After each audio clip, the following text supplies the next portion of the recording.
What's going on, everybody? It's your boy B Dave back for another video, and in this one I'm going to be talking about the recent Milwaukee Bucks acquisitions, acquiring Jrue Holiday and Bogdan Bogdanovic from the Pelicans and the Kings respectively. And I'm going to talk about why the trade for Jrue Holiday wasn't a fleece job like I originally thought and like many people originally thought.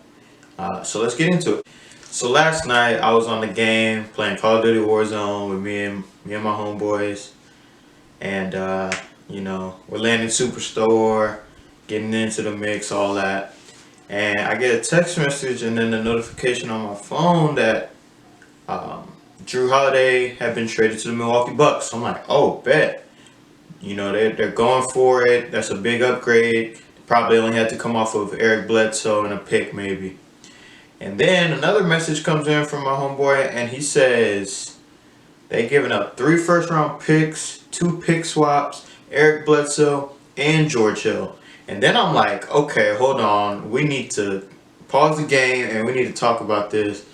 I threw a grenade at my feet, took the L in the gulag, and was just like trying to digest it all because I'm like, oh, wow, they got absolutely robbed.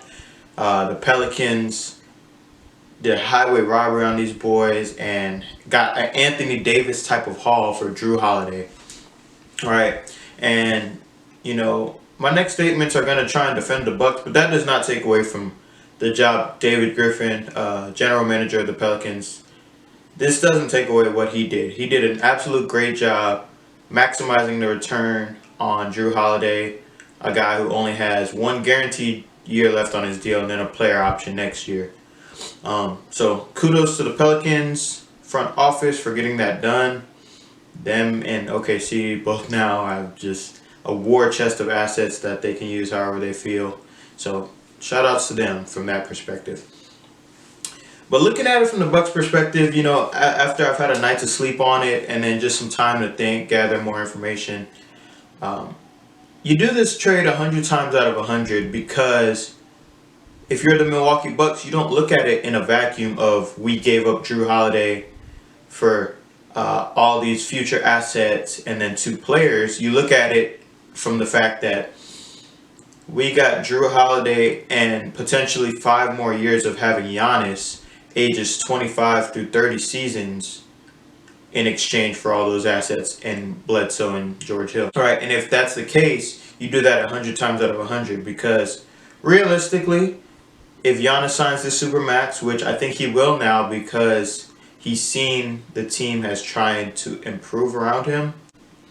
And if you look at the stars in our league, we get so caught up with player movement and player empowerment. But we really forget to realize that stars are only leaving these situations if they feel their front office and their management isn't doing all that they can do to build the best team around them. So you look at LeBron leaving Cleveland the first time. He said, hey, you guys, I've been here for 7 years, and the best you guys could put around me was Ilgauskas, Mo Williams, Larry Hughes.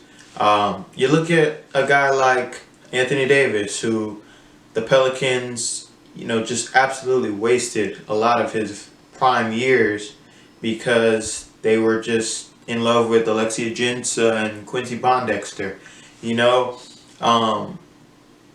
Even someone like James Harden, who, we'll probably talk about in another video, he feels like, okay, I gave it all I got here. We could never get over the hump. That's why I'm asking for out. They don't just leave just to leave, or they don't leave because it's a cool thing to do. A lot of these top-end guys want to leave because they feel like their management's not doing all they can to help them get to where they want to go. So if you look at it from that perspective and you look at it through a lens of being Giannis, you say, okay, we went out and got Jrue Holiday, who was a market upgrade from day one over either George Hill or Eric Bledsoe. And then you couple that with another trade they made later in the night, getting Bogdan Bogdanovic from the Kings, and only really having to give up Dante DiVincenzo, Ersan Ilyasova, and DJ Wilson. So really only having to give up Dante DiVincenzo for Bogdan Bogdanovic. You do that 100 times out of 100 again.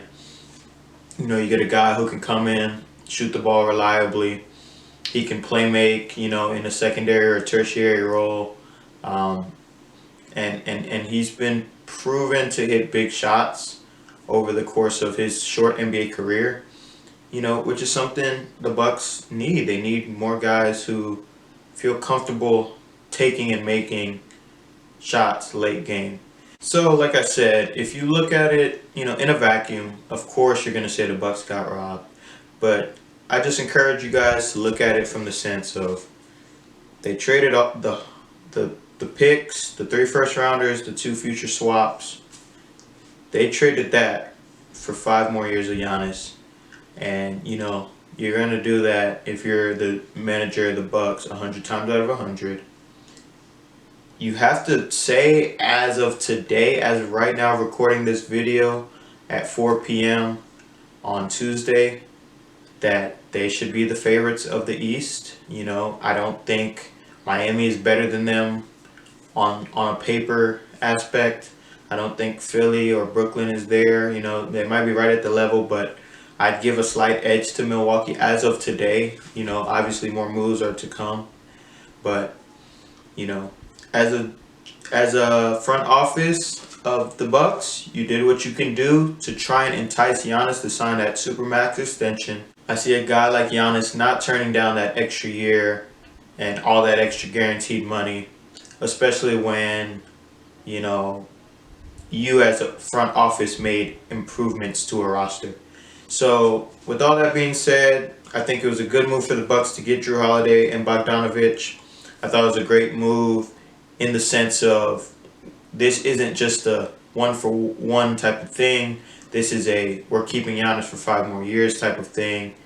And if things go south, you know, and we lock him up to that extension, we have the best, most valuable trade asset in all of basketball. So that's where my head is at after a night of thinking on it. You guys let me know what you think.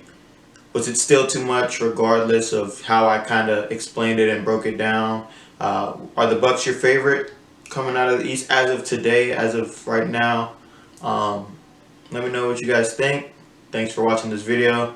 Make sure to subscribe and share with a friend. I appreciate it.